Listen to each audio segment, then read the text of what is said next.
Bonjour à toutes et à tous, ici Stéphane Vivaliste et bienvenue dans ma seconde base autonome durable. Et aujourd'hui on va parler des limites et restrictions qui vont bientôt arriver et qui vont rendre de plus en plus difficile votre autonomie et votre préparation pour l'effondrement qui a commencé, comme on l'a vu, et dont j'ai parlé, on va dire, dans mes vidéos qui portent le titre de Le grand effondrement a commencé. Et je vous invite à aller les regarder si vous ne les avez pas déjà vus, et ça va vous intéresser, je vous le garantis. Mais aujourd'hui, on va parler de ces limites et restrictions à votre préparation qui vont très bientôt arriver, rendant votre vie beaucoup plus difficile. Alors oui, je fais cette vidéo car cette chaîne a pour but d'aider le plus de personnes possible, de vous aider à savoir analyser votre situation, analyser la situation globale et de vous préparer en conséquence et comment vous préparer intelligemment de manière efficace. Donc cette chaîne sert à aider les gens et à vous aider vous. Donc écoutez la vidéo jusqu'au bout et n'oubliez pas de vous abonner si ce n'est déjà fait pour nous soutenir.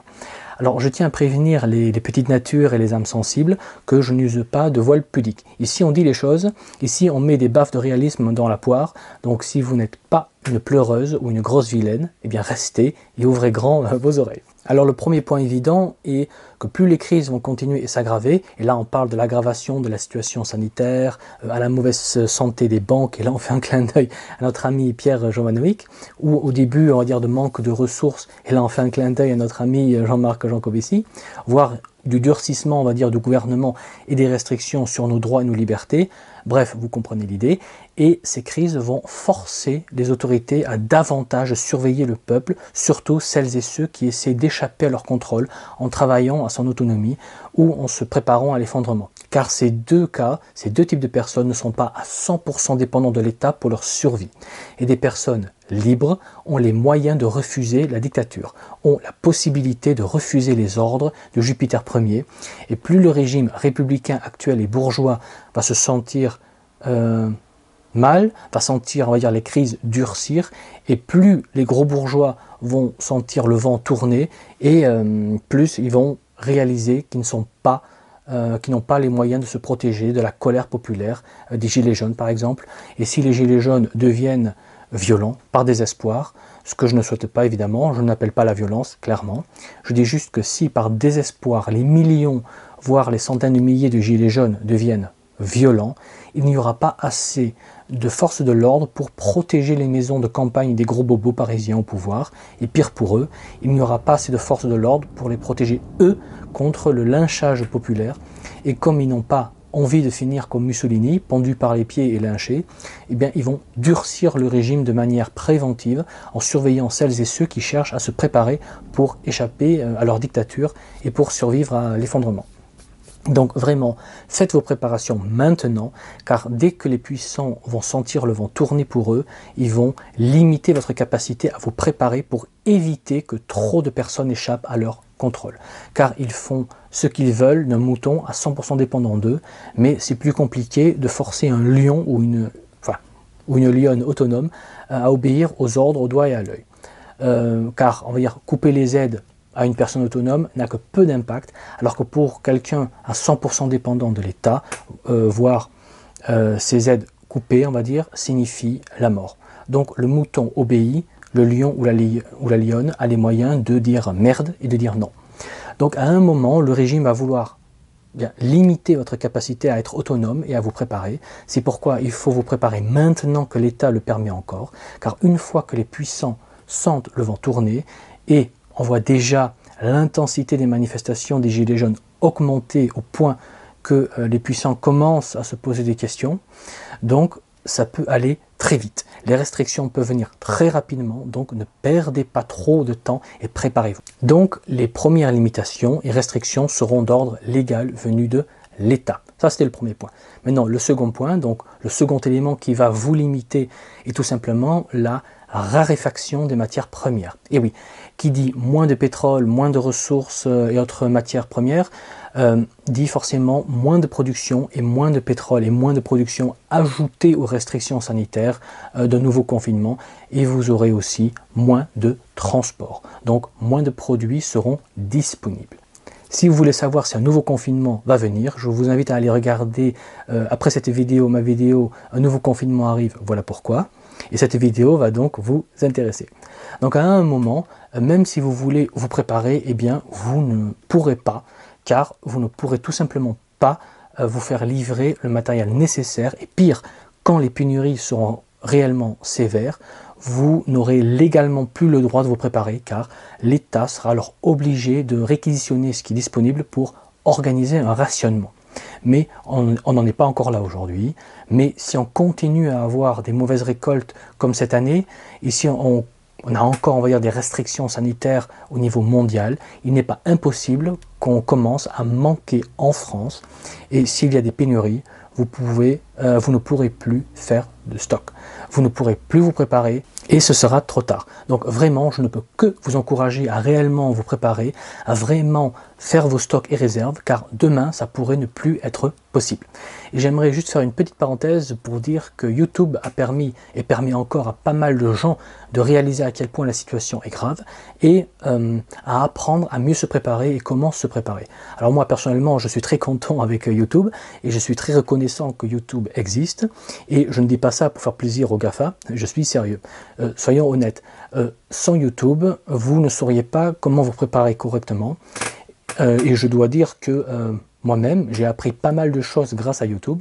Alors, on sait qu'on peut avoir des questions, on va dire, à se poser sur les GAFA, et je ne nie pas cela, clairement. Ce que je dis est qu'on ne doit pas non plus cracher dans la soupe et que YouTube permet quand même d'avoir accès, on va dire, à des vidéos de qualité qui permettent d'avoir gratuitement accès à de l'information et à des conseils pratiques pour se préparer. Donc profitons de cet espace de liberté qui nous reste encore, et le jour où YouTube est fermé, ce sera un signe clair et fort que les grandes restrictions pour empêcher l'information de circuler et empêcher la préparation commencent. Et ça voudra dire alors que le stade final de l'effondrement ne sera pas loin. Donc YouTube est également un indicateur à surveiller pour l'effondrement. Alors je ferme ma petite parenthèse et allons vers le troisième point de notre liste, qui est donc l'effet bouc émissaire. Alors dans le premier point, on a vu les restrictions légales venues des puissants qui craignent le peuple et surtout les gens libres. Dans le second point, on a vu les restrictions suite aux pénuries qui peuvent arriver, et voyons maintenant les restrictions morales et sociales. Et oui, et on le voit déjà, celles et ceux qui se préparent sont souvent vus comme des nazis. Et oui, si tu as une arme, tu es forcément d'extrême droite, antisémite et néo-nazi. Et demain, si tu as un potager, tu seras aussi un nazi pour d'autres raisons. Car le régime sait qu'il ne peut arrêter les gens de se préparer. Donc, en plus de lois contre votre capacité, on va dire, de vous préparer, eh bien, le régime va ajouter l'interdiction morale et sociale. Donc en gros, si vous vous préparez, vous serez vu comme des nazis. Et les nazis sont socialement isolés et rejetés par la société.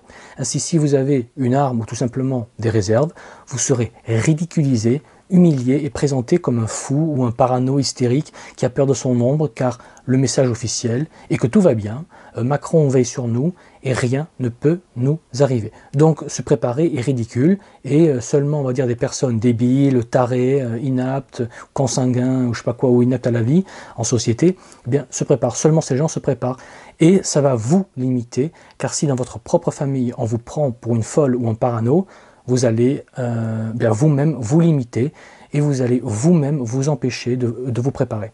D'ailleurs, ce que je dis a déjà commencé avec le phénomène de complotiste. Si vous avez un esprit critique sur certains points ou sujets, si vous n'acceptez pas le discours dominant et officiel, ça y est, vous êtes un complotiste. Donc pas sérieux, donc débile, et vos arguments sont de la merde car vous êtes complotiste. Et on aura la même chose pour la préparation. Dites-vous que plus les crises vont s'aggraver, et plus le déni sera énorme. Et au lieu de réaliser le danger, au lieu de tous se préparer, vous pouvez être sûr que la masse va préférer stigmatiser celles et ceux qui se préparent au lieu d'accepter la situation. Car il est plus facile de rire et de condamner une personne éveillée qui se prépare que de sortir du déni et reconnaître qu'on s'est trompé et qu'il faut se bouger soi-même, on va dire, pour se préparer. Comme il est plus confortable, on va dire, de ricaner comme un âne, il est plus facile de troller comme un abruti consanguin et de rester, on va dire, dans le déni, eh bien vous pouvez être sûr que la masse va vous mettre la pression pour que vous ne dérangiez pas leur petit confort en vous préparant. Mais vraiment, ne les écoutez pas, continuez votre préparation, ne laissez pas la masse dégueulasse vous entraîner dans leur chute avec eux. Soyez libre, soyez fort, soyez préparé, soyez un lion ou une lionne. Alors maintenant que j'y pense, je souhaite ajouter un détail que j'avais oublié de dire au sujet des potagers, car on va me demander, mais pourquoi est-ce que le pouvoir regarderait-il d'un mauvais œil celles et ceux qui produisent leur propre nourriture? Eh bien, on va dire que c'est pour des raisons de contrôle, mais aussi pour le fait que produire des légumes, c'est comme imprimer de l'argent. Je m'explique. Comme on l'a vu dans une autre vidéo que j'avais faite, l'État veut aller de plus en plus vers la disparition de l'argent liquide pour vous contrôler et réduire votre liberté. Car l'argent liquide est la liberté de faire ce qu'on veut sans contrôle de l'État, de la banque, etc. sur ce que vous faites avec votre argent. Et une fois que tout l'argent sera digitalisé, vous ne pourrez plus payer au black ou acheter sans TVA quelque chose. Et comme les légumes sont un produit dont tout le monde a besoin, vous pourrez toujours échanger vos légumes, vos œufs, etc. contre des services ou que vous pourrez échanger contre d'autres choses comme du tabac par exemple. Bref, produire ces légumes, c'est produire de quoi faire du troc, donc des échanges qui vont échapper au contrôle de l'État et au contrôle des banques. Car quand vous faites du troc, vous ne payez pas de TVA ou autre taxe. Ce n'est donc pas déclaré. Donc si vous produisez votre nourriture, vous produisez, on va dire, des ressources qui échappent au contrôle de l'État, vous produisez, on va dire, de la liberté, vous vous donnez, on va dire, de la liberté et de l'autonomie, et ça, à un moment, le régime, de plus en plus dictatorial, ne pourra plus le supporter et vous fera passer pour des dealers, des mafieux, des criminels à la limite du nazisme. Et l'État peut aller jusqu'à interdire la vente de graines. Donc produisez vos propres graines ou participez au réseau d'échange de graines, ça existe, et soutenez-les. Moi par exemple, à peu près 90% de mes graines viennent de chez Cocopelli. Et je leur fais cette petite pub gratuite car ce sont vraiment des graines de qualité dont je suis très content. Donc n'hésitez pas à aller vous fournir chez Cocopelli. Voilà.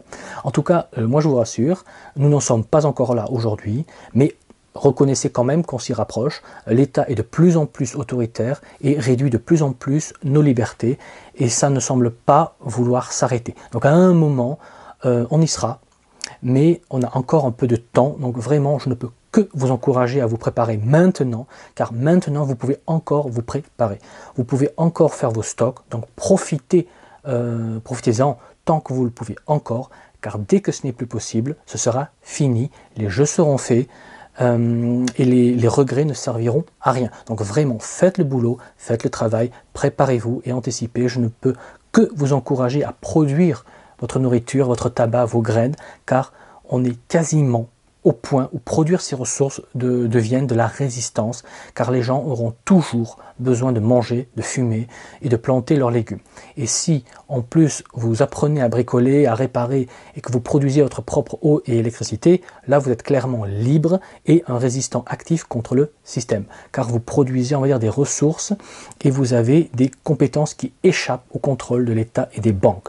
Et vous abonner à des chaînes comme la mienne qui vous dit la vérité et qui vous encourage à être libre en vous préparant est aussi un acte de résistance. Car si les chaînes qui prennent la liberté grandissent et se diffusent, on touchera de plus en plus de gens et on aidera de plus en plus de personnes à rester libres. Donc n'hésitez pas à partager mes vidéos pour aider les autres à trouver un chemin vers la liberté, vers l'autonomie et vers la préparation. Donc pour citer le regretté Tepa, si vous écoutez ce message, vous êtes la résistance. Et comme toujours, je vous dis, préparez-vous, anticipez, et je vous dis à la prochaine fois. Allez, ciao!